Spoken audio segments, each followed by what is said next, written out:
Plus de 650 000 gorges nouées. Les candidats au bac découvrent mardi s'ils sont reçus, collés ou convoqués au rattrapage, avec un petit stress supplémentaire pour ceux qui ont passé le bac scientifique. La fuite d'un exercice de maths sur Internet a entraîné une modification des barèmes.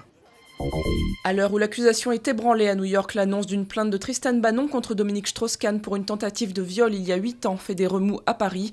Dans un entretien accordé à l'Express.fr, la journaliste met en cause François Hollande qui, dit-elle, connaissait l'histoire. L'ex-premier secrétaire du PS répond ne pas avoir eu connaissance dans le détail de cet incident supposé. Les syndicats parlent de double peine, le PS d'une réforme injuste. Xavier Bertrand, le ministre du Travail, annonce un nouvel allongement de la durée de cotisation. Pour obtenir une retraite à taux plein, les générations nées après 1955 devront cotiser 41 ans et demi.